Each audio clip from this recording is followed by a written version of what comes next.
और बड़ी खबरों में बात होगी डोटासरा और सोनिया गांधी की मुलाकात की। फिर दिखाएंगे वसुंधरा राजे का टेंपल रन और बताएंगे कहां कोरोना का ब्लास्ट हुआ है और दिखाएंगे आपको एक ऐसा अस्पताल जो खुद आईसीयू में है। तो बने रहिए हमारे साथ, देखते रहिए न्यूज 18 राजस्थान। शुरुआत करते हैं भयानक खबर से, डरावनी खबर से। कोरोना ब्लास्ट हुआ है स्कूल में, यानी बच्चे शिकार हुए हैं कोरोना के, कोरोना पॉजिटिव पाए गए। सावधान रहिए, सतर्क रहिए, कोरोना प्रोटोकॉल का पालन कीजिए, क्योंकि हमारा मकसद आपको डराना नहीं है। हालांकि हालात डरावने हैं, सचेत करना हमारा मकसद है। वजह है जयपुर का एक स्कूल जहां कोरोना ब्लास्ट हुआ। बज गई कोरोना वाली घंटी। स्कूल अनलॉक, अब कोरोना रिटर्न्स। जयपुर के स्कूल में कोरोना ब्लास्ट। मरुधरा में आहट, क्या स्थिति होगी विकट। जी हां, 100% क्षमता के साथ स्कूल खोले जाने के बाद जयपुर में कोरोना बम फूटा है। राजधानी के जय श्री पेडीवाल स्कूल में कोरोना ब्लास्ट हुआ है। एक दो नहीं, इस स्कूल से एक साथ 12 स्टूडेंट्स कोरोना पॉजिटिव मिले हैं। दरअसल डे बोर्डिंग होने की वजह से स्कूल में लगातार छात्रों का चेकअप किया जाता है। मुंबई से आए एक स्टूडेंट के कोरोना पॉजिटिव आने पर कांटेक्ट ट्रेसिंग की गई। कुल 185 बच्चों के सैंपल लिए गए, जिसमें 12 स्टूडेंट्स संक्रमित मिले। एहतियात के तौर पर स्कूल प्रबंधन ने स्कूल एक हफ्ते के लिए बंद कर दिया है। जयपुर में महापुरा स्थित निजी स्कूल में कल एक बच्ची पॉजिटिव आई थी। उसके बाद स्कूल प्रशासन, जिसके द्वारा हमारी टीम द्वारा स्क्रीनिंग करी गई थी और सभी जो स्कूल के 11 बच्चे हैं उनको कॉन्टैक्ट ट्रेसिंग की गई थी। उसके बाद स्कूल प्रशासन ने अपने स्तर पर 185 सैंपलिंग कल उन्होंने अपने स्तर पर कराई है हॉस्टल में और स्कूल में जो क्लास के बच्चे हैं उनकी। उसमें से 12 बच्चे पॉजिटिव निकले हैं। हमारी टीम वहाँ गई हुई है। टीम की जानकारी के अनुसार ही मालूम चला है कि ये बच्चों के कल 185 सैंपलिंग स्कूल द्वारा कराई गई है। जिन 12 बच्चे पॉजिटिव निकले हैं उन सबकी कॉन्टैक्ट ट्रेसिंग और उनकी हिस्ट्री दी जा रही है। उसके अकॉर्डिंग हमारी टीम आगे उनकी कॉन्टैक्ट ट्रेस करेगी, उनकी सैंपलिंग करेगी और स्कूल के अंदर भी जो है आवश्यक है कदम उठाने के, वो आवश्यक कदम उठाए जाएंगे। आंकड़े चौंकाने वाले हैं, क्योंकि 15 नवंबर से 100% क्षमता के साथ स्कूल खुले थे। नवंबर में अब तक कुल 19 बच्चे संक्रमित मिल चुके हैं। 2.5 साल के एक बच्चे की कोरोना से मौत भी हो चुकी है। बड़े स्कूलों की बात करें तो सवाई मानसिंह स्कूल में 2 बच्चे पॉजिटिव आए थे। पहले भी जय श्री पेडीवाल स्कूल में एक छोटा बच्चा पॉजिटिव मिला था। वहीं नीरजा मोदी स्कूल का भी एक स्टूडेंट पॉजिटिव आया था। एक बार फिर 12 नए केस जय श्री पेडीवाल स्कूल से मिले हैं। यदि पिछले हम 2 सप्ताह बात करें तो लगभग 3 से 4 बच्चे हमारे यहाँ पर अभी तक तो पॉजिटिव आए हुए हैं, जो कि इनमें से अभी तक देखा गया कि कई बच्चे काफ़ी समय से उसमें स्कूल भी नहीं गए थे। एक बच्ची स्कूल जो कल आई पॉजिटिव, वो बुधवार को स्कूल गई थी। उसके बाद उसका संडे को उसका सैंपल हुआ और संडे को पॉजिटिव पाई गई। तो इस तरह से ये 4 बच्चों के लगभग हमारे जयपुर में अब तक स्कूलों से जो बच्चे हैं वो पॉजिटिव पाए गए हैं, जिनकी हिस्ट्री भी इस तरह की कि बच्चे कई दिन से स्कूल भी नहीं जा रहे थे और कोई एक या बच्चे 2 बच्चे स्कूल से 4-5 दिन पहले पूर्व में गए थे, वो पॉजिटिव। स्कूली बच्चों में कोरोना तेजी से फैल रहा है। ऐसे में कई सवाल भी हैं। सवाल कि क्या स्कूल जल्दबाजी में खोले गए? क्या स्कूलों में कोरोना प्रोटोकॉल की पालना नहीं हो रही है? क्या सरकार की ओर से स्कूलों में चेकिंग नहीं हो रही है? इस चूक के लिए जिम्मेदार कौन है? जयपुर से न्यूज 18 राजस्थान के लिए सौरभ गृहस्थी की रिपोर्ट। स्कूल में कोरोना ब्लास्ट के बाद स्वास्थ्य विभाग भी एक्शन में है। खुद चिकित्सा मंत्री प्रसादी लाल मीणा ने मोर्चा संभाल लिया है और जयश्री पेडीवाल स्कूल में 12 स्टूडेंट्स के पॉजिटिव आने के बाद मामले में रिपोर्ट मांगी है। अधिकारियों को भी निर्देश दिया है, साथ ही सवाल पूछा है, आखिर बिना आरटीपीसीआर रिपोर्ट के मुंबई से छात्र जयपुर कैसे पहुंचा?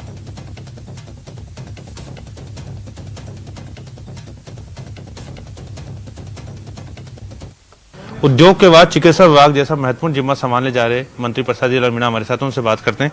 सर, उद्योग विभाग जैसे महत्वपूर्ण विभाग की जिम्मेदारी आपने संभाली करीब 3 साल, अब चिकित्सा विभाग की अहम जिम्मेदारी आपको दी गई, क्या किस तरह से इसको देखते हो, क्या प्राथमिकता रहेगी?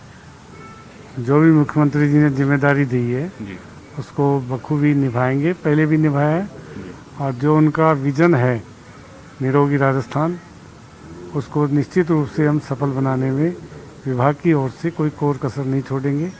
उनकी जो भी बजट घोषणाएं हैं, फ्री दवाई है, फ्री जांच है, मुख्यमंत्री चिरंजीवी बीमा योजना है, इनका सही तरीके से लोगों को फ़ायदा मिले और राजस्थान को निरोगी बनाने के लिए जो काम उन्होंने छेड़ा है उसको निश्चित रूप से सफल बनाए। लोगों का फ्री इलाज हो, चिरंजीवी मुख्यमंत्री चिरंजीवी योजना में लोगों को 5 लाख तक का निःशुल्क इलाज मिले, चाहे सरकारी हॉस्पिटल हो चाहे प्राइवेट हो, 5 लाख का क्लेम उसको मिले, हर परिवार को मिले। इस योजना को निश्चित रूप से राजस्थान की जनता को फ़ायदा होगा। और जो भी उनकी काम है, कोविड का काम है, वैक्सीनेशन का है, निश्चित रूप से इसमें राजस्थान नंबर 1 है। और उनके काम की तारीफ तो माननीय प्रधानमंत्री जी ने भी की है कि राजस्थान एक तरह से मॉडल स्टेट है पूरे देश में, और अशोक गहलोत जी ने अच्छा काम किया है और भी अच्छा काम निश्चित रूप से उन्होंने जिम्मेदारी दी है, उसको अच्छी तरह काम करेंगे। उनके जो भी निर्देश होंगे, जो भी उनका विजन होगा, उसको निश्चित रूप से पूरा करेंगे। हमसे बात करने के लिए आप थे चिकित्सा मंत्री प्रसाद लाल मीणा, जो कल पदभार संभालेंगे, लेकिन आज से ही जैसे इनको सूचना मिली कि 12 स्कूली बच्चे पॉजिटिव आए, उन्होंने तुरंत एक्शन लिया और अधिकारी को निर्देश दिए कि इस ओर वो ध्यान दे और बाकी जो उनकी कार्य योजना है कल पदभार ग्रहण करने के बाद ये उसको साफ करेंगे। कैमरा पर्सन बलवीर सिंह के साथ सचिन कुमार, न्यूज़ 18 जयपुर। और इस वक्त की बड़ी खबर सुन लीजिए, प्रदेश में कोरोना स्टेटस क्या कह रहा है, प्रदेश में कोरोना की क्या स्थिति है, ये आपको बता देते हैं। केसेस फिर बढ़ना शुरू हुए हैं। देखिए, डाउनफॉल पर थे, कम हो रहे थे, लेकिन पिछले कुछ दिनों में एक बार फिर केसेस बढ़े हैं, यहां तक कि एक्टिव केसेस भी बढ़ चुके हैं। अब आज की बात कर ले तो आज ही प्रदेश में 23 नए केसेस आए हैं। जयपुर जो कि फिर सबसे ज्यादा प्रभावित है, 18 केसेस यहां दर्ज किए गए। अजमेर दूसरे नंबर पर है, सबसे ज्यादा प्रभावित इन ताजा आंकड़ों में अजमेर भी है दूसरे नंबर पर, वहां 4 केसेस दर्ज किए गए हैं। एक्टिव केसेस का आंकड़ा अब प्रदेश में बढ़कर 136 हो चुका है।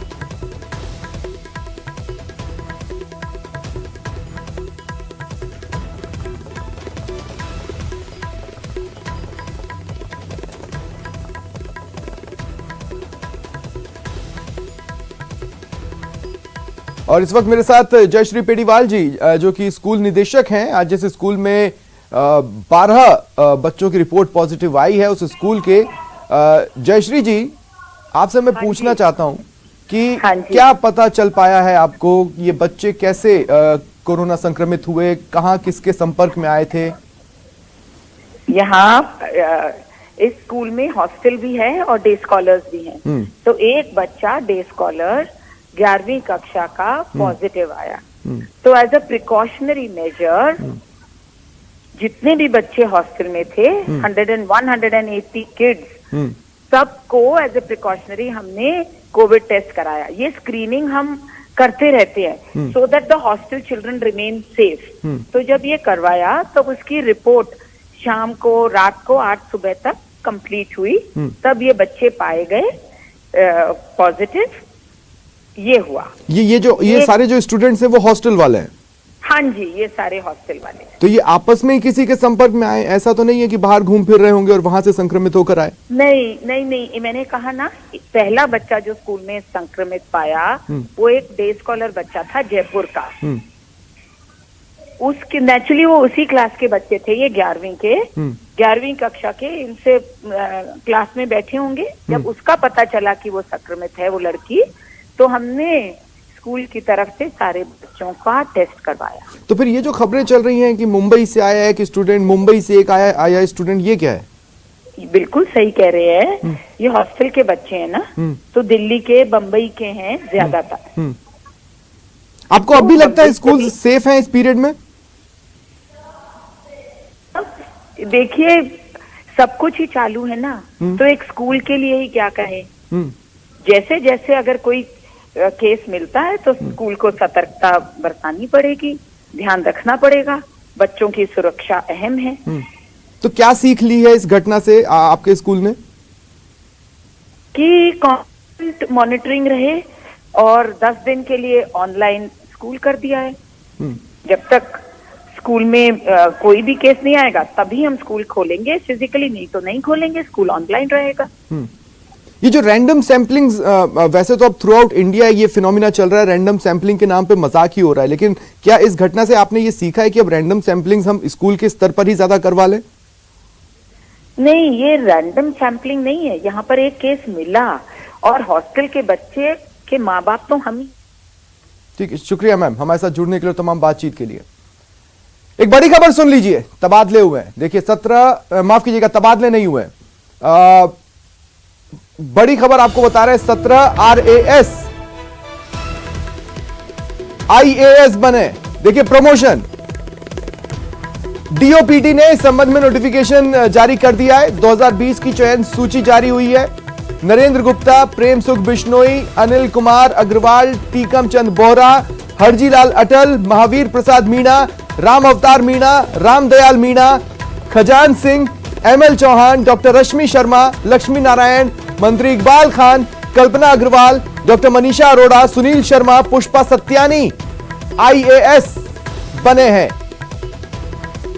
तो बड़ी खबर है, 17 RAS IAS बनाए गए हैं।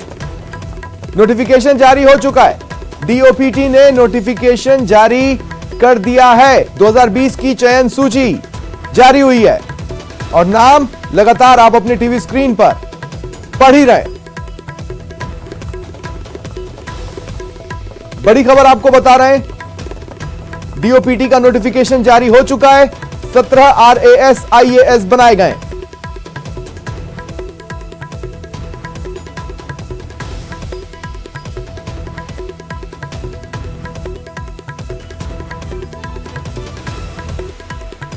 2020 की चयन सूची जारी हुई है।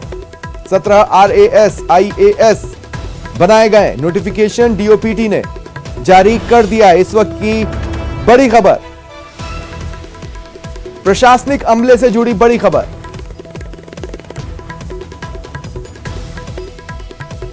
सत्रह RAS IAS बनाए गए हैं। और देखिए जो नोटिफिकेशन जारी हुआ है जिन नामों को लेकर, उसकी कॉपी आप अपने टीवी स्क्रीन पर देख पा रहे हैं। बड़ी हलचल है प्रशासनिक अमले से जुड़ी हुई, बड़ी खबर है प्रशासनिक अमले से जुड़ी हुई। 17 RAS IAS बनाए गए हैं। नोटिफिकेशन जारी, आपकी टीवी स्क्रीन पर नोटिफिकेशन की कॉपी।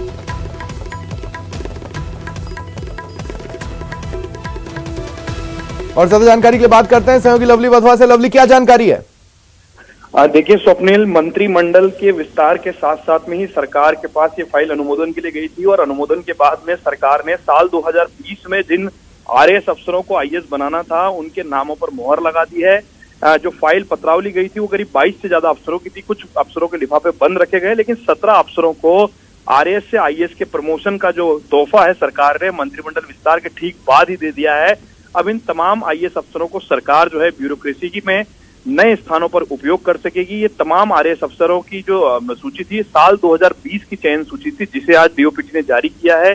DOP से जो मिली जानकारी उसके मुताबिक जो कुछ अफसर हैं, जो बाकी जो नाम जिन्हें लिफाफे में बंद रखा गया है, उन अफसरों के खिलाफ तरह तरह की जांच और तरह तरह के मसले थे, इसलिए उनके प्रमोशन को रोका गया। बाकी तमाम लोग जो हैं 17 अफसर हैं RAS अधिकारी, जिनको IAS के रूप में प्रमोट करके सरकार ने एक तोहफा दिया है साल के अंत में। और साथ साथ में अभी इन अफसरों के तबादलों का काम जो है वो भी सरकारी मशीनरी में युद्ध स्तर पर शुरू होने जा रहा है। जी शुक्रिया लवली हमारे साथ जुड़ने के लिए और तमाम बातचीत के लिए। और एक बार फिर बात करते हैं कोरोना ब्लास्ट की, जो कि स्कूल में दर्ज किया गया है। हमारे सहयोगी सौरभ गृहस्थी इस वक्त हमारे साथ जुड़ रहे हैं। देखिए सौरभ, हम लगातार न्यूज़ 18 राजस्थान पर इस बात को बताते रहे हैं कि एक स्टैग्नेंसी आई है, एक ये थकान सी दिख रही है सिस्टम में, कि वो उतना एक्टिव नजर नहीं आ रहा जितना कि वो पहले नजर आया करता था। अब जब कोरोना केसेस बढ़ रहे हैं, सबसे अहम सवाल जो दिमाग में कौंधता है वो है, क्या ये तीसरी लहर की दस्तक है?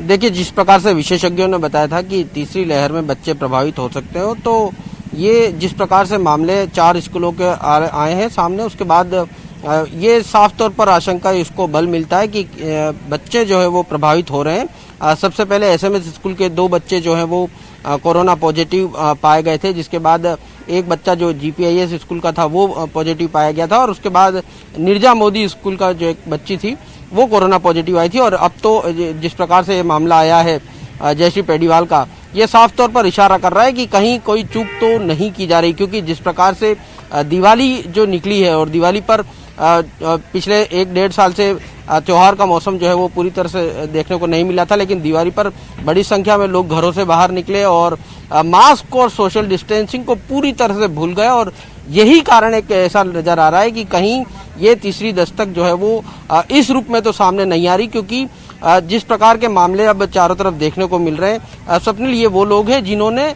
अपने कोरोना टेस्ट कराए हैं। ऐसे कई लोग हैं जो अपने आप को मौसमी बीमारियों से पीड़ित समझकर टेस्ट नहीं करा रहे और मौसमी बीमारियों का ही जो है वो इलाज ले रहे हैं, क्योंकि जिस प्रकार से कई मामले जो जयपुर में आए थे उसमें ये देखने को मिला था कि जो कोरोना जिन्होंने वैक्सीन की दोनों डोजेज ले लिए वो भी जो है वो एक तरह से। चलिए, शुक्रिया सौरभ तमाम जानकारी के लिए।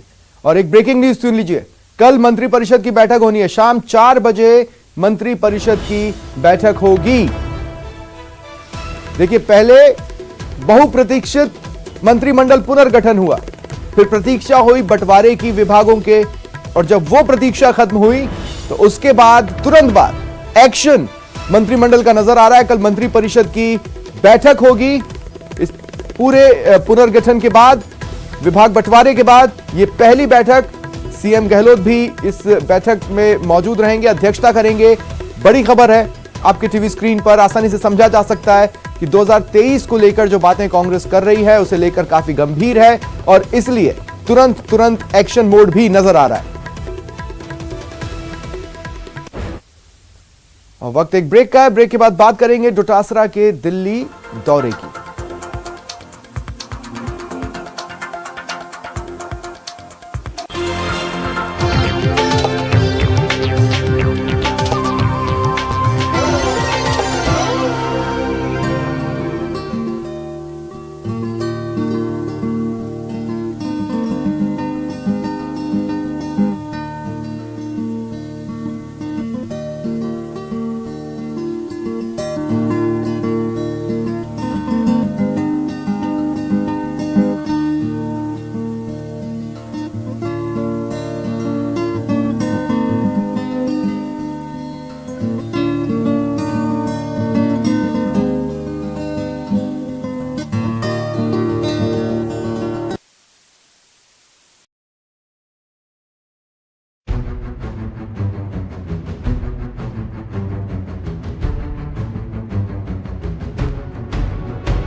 Sixteen channels, 15 languages, 26 states, 1,200 plus reporters, 66.9 crore viewers. India's largest news network, News 18 Network.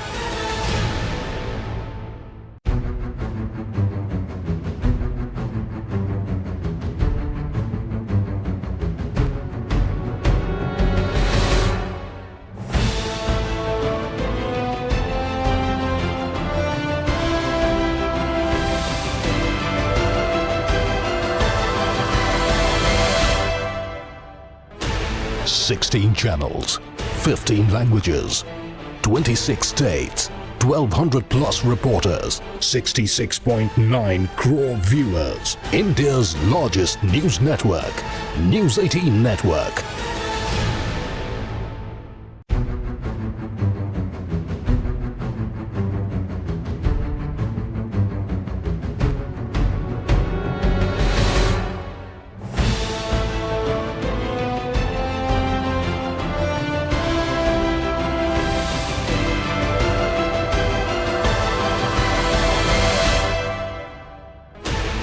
Sixteen channels, 15 languages, 26 states, 1,200 plus reporters, 66.9 crore viewers. India's largest news network, News 18 Network.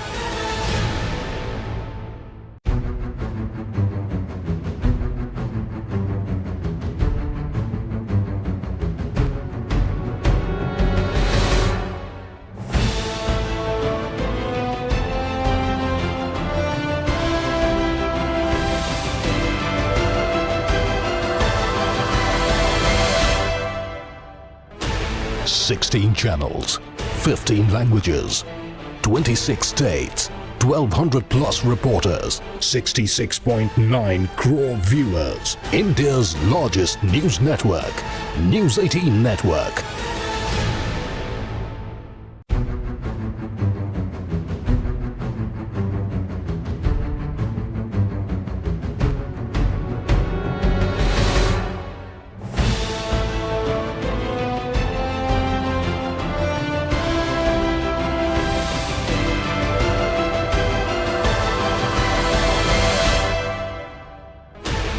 Sixteen channels, 15 languages, 26 states, 1,200 plus reporters, 66.9 crore viewers. India's largest news network, News 18 Network.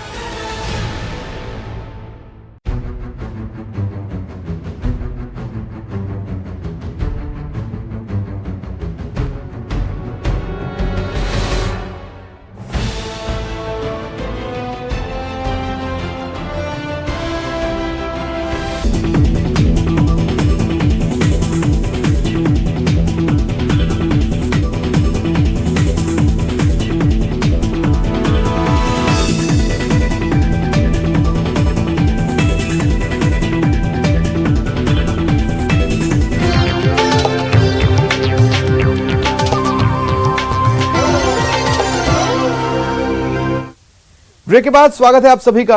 Rajasthan में सत्ता के बंटवारे के बाद अब बारी संगठन की है।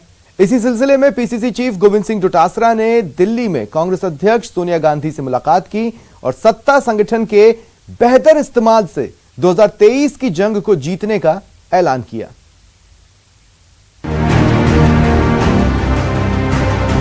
अभी कर्टसी मीटिंग थी, लेकिन चूंकि हम पॉलिटिकल लोग हैं और मैडम से हमारी राष्ट्रीय अध्यक्षा हैं, मिले हैं, तो निश्चित रूप से जो मुद्दे राजनीति में रहते हैं उन पे चर्चा हुई है।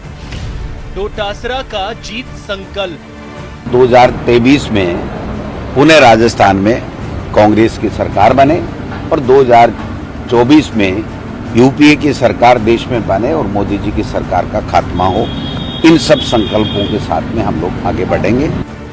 राजस्थान में कैबिनेट विस्तार की प्रक्रिया पूरी होने के बाद कांग्रेस तूने जोश में है। पार्टी में एकजुटता के संदेश के बाद पीसीसी चीफ गोविंद सिंह डोटासरा ने 2023 के विधानसभा के साथ ही 2024 में लोकसभा में कांग्रेस की जीत का बड़ा दावा किया है। दिल्ली में कांग्रेस आलाकमान से मिलने के बाद मीडिया से रूबरू डोटासरा ने केंद्र पर महंगाई वाला बम फोड़ते हुए केंद्र सरकार पर जन सरोकार से अलग होने का आरोप लगाया। देश में जो महंगाई बढ़ रही है, मोदी सरकार महंगाई को रोकने में जो नाकाम रही है, उसके खिलाफ जो जन जागरण अभियान हमने चलाया पूरे प्रदेश में और पूरे देश में कांग्रेस के लोगों ने चलाया है, उसको आगे बढ़ाना है। मजबूती के साथ में हम लोग मोदी सरकार को घेरने का काम करेंगे। डोटासरा ने कहा कि जनता के लिए काम करने वाली गहलोत सरकार के कामकाज को जनता तक पहुंचाएंगे, तो सत्ता और संगठन के बेहतर तालमेल का उदाहरण पेश कर जनता के सामने बेहतर विकल्प पेश करेंगे। सत्ता और संगठन में समन्वय के साथ में जो हमारी राजस्थान की सरकार है, जो अच्छा कार्य कर रही है, उसको गांव-गांव ढाणी-ढाणी तक उसकी योजनाओं का लाभ कैसे मिले, उनकी जो कैसे कांग्रेस की रीति नीतियों को हम लोग आगे अंतिम छोर के व्यक्ति तक पहुंचा सकें। आपको बता दें कि करीब 3 साल का कार्यकाल पूरा करने वाली अशोक गहलोत सरकार के लिए बाकी बचे 2 साल किसी अग्नि परीक्षा से कम नहीं है। कोरोना संकट से बदहाल अर्थव्यवस्था के बीच सरकार को विकास कार्य को रफ्तार देना है। जो एक बड़ी चुनौती है। Rajiv Tiwari, news 18 network, Delhi. बात करते हैं नेता प्रतिपक्ष गुलाबचंद कटारिया के बड़े बयान की। गुलाबचंद कटारिया ने दावा किया है कि राजस्थान की अशोक गहलोत सरकार पूरे 5 साल नहीं चलेगी। गुलाबचंद कटारिया ने न्यूज़ 18 संवाददाता लवली वधवा से एक्सक्लूसिव बातचीत में दावा किया कि राजस्थान कांग्रेस में भयंकर असंतोष है और मंत्रिमंडल विस्तार होते ही असंतोष के स्वर धीरे धीरे उठने लगे हैं। कटारिया ने कहा कि गहलोत ने आलाकमान के दबाव में मंत्रिपरिषद का विस्तार किया। इतना ही नहीं, कटारिया ने मुख्यमंत्री के सलाहकार नियुक्त करने और संसदीय सचिव बनाने पर भी आपत्ति जाहिर की। राजस्थान में अशोक गहलोत सरकार ने अगर मंत्रिमंडल का विस्तार किया तो ये सरकार तुरंत गिर जाएगी, ये कहना था गुलाबचंद कटारिया जी का। हमारे साथ में इस वक्त कटारिया साहब हैं। सर, आपने बयान दिया था कि अगर सरकार ने मंत्रिमंडल का विस्तार किया तो ये सरकार गिर जाएगी, लेकिन मंत्रिमंडल का विस्तार भी हो गया, पोर्टफोलियो भी बढ़ गए, सरकार कह रही कि हम तो काम करेंगे 5 साल।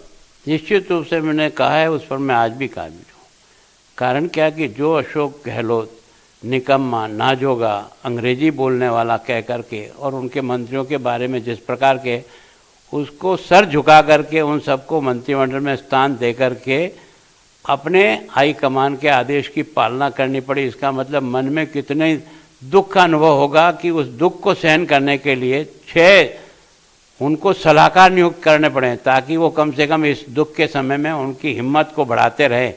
तो मैं सोचता हूँ ये जनता के ऊपर जो खर्चा लादा है वो किस खाते में लड़का है। एक फिर असंतोष की आवाज़ अलग अलग कॉर्नर से उठने लगी है। तो मैंने यही कहा है कि चाहे तुम कितना भी प्रयत्न करो लेकिन इस असंतोष को मिटा नहीं पाओगे, क्योंकि तुमने इतने आश्वासन दे दिए कि उसकी पूर्ति होगी नहीं। 6 अभी बनाए, 15 और संसदीय सचिव बना दो, जनता का पैसा है, गाड़ी में पेट्रोल डालो और घूमो। सर, आप किस तरीके से देखते हैं जो सलाहकार हैं, क्या ये नियम विरुद्ध है या नियम के तहत है? देखो, अब तक तो मैंने अपनी राजनीति में इतने साल तक जो कुछ मैं समझा हूँ और पढ़ा हूँ और जितना संविधान मैंने समझा है, इस प्रकार के पद आज दिन तक तो हिंदुस्तान की किसी भी विधानसभा में किसी भी मुख्यमंत्री नहीं बनाए। अब ये कोई एक्स्ट्रा कानून समझते हो तो ये जाने। सर, बीजेपी का क्या स्टैंड रहेगा इस सलाहकार वाले मुद्दे पर? मैं सोचता हूँ हम निश्चित रूप से जनता के इस धन का दुरुपयोग करने पर निश्चित रूप से सरकार को घेरेंगे। अब इस दावे के पीछे क्या कुछ छुपा हुआ है ये तो आने वाले दिनों में ही पता लग पाएगा। Lovely Wadhwa, news 18 Jaipur. और चले लेते हैं एक छोटा सा ब्रेक के बाद लौटेंगे तो बात करेंगे राज्य के टेंपल रन की।